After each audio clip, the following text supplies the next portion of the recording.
బాలు వాళ్ళ ఇంట్లో అందరూ కూడా టిఫిన్ చేయడానికి టేబుల్ దగ్గరికి వస్తారు. ఇక మీనా, మౌనిక ఇద్దరూ కూడా టిఫిన్ సర్దుతూ ఉంటే, "ఏం టిఫిన్ చేశావు వదినా?" అని రవి అడుగుతూ ఉంటాడు. ఇక మీనా, "పూరి కుర్మా చేశాను రవి" అని చాలా హ్యాపీగా చెప్తుంటే, ఇక సంజు కావాలనే, "నేను ఆయిల్ ఫుడ్ తినను. నా కోసం పిజ్జా ఆర్డర్ పెట్టుకున్నాను" అని చెప్పడంతో అక్కడే ఉన్న బాలు మొహం చిట్లించుకుంటాడు సంజు మాటలకి. ఇక అప్పుడే బయట నుంచి, "సార్ పిజ్జా" అని డెలివరీ బాయ్ అంటూ ఉంటాడు.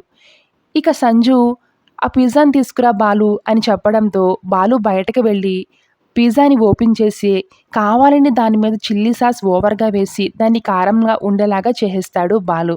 ఇక ఆ పిజ్జాని తీసుకొచ్చి సంజయ్‌కి ఇస్తాడు. సంజయ్ ఆ పిజ్జా బాక్స్ ఓపెన్ చేయగానే మనోజ్ దాని వైపు లొట్టలు వేసుకుంటూ చూస్తూ ఉంటాడు.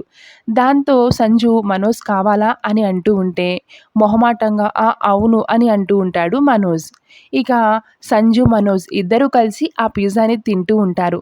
ఇక అది బాగా కారంగా ఉండి నోరు మండిపోతూ ఉన్నా గానీ పైకి చెప్పకుండా, ఏం మాట్లాడకుండా ఇద్దరూ తింటూ ఉంటారు. ఇక అప్పుడు బాలు, "బాగా కారంగా ఉందా?" అని అడుగుతాడు. "లేదురా, కమ్మగా ఉంది" అని చెప్తాడు మనోజ్.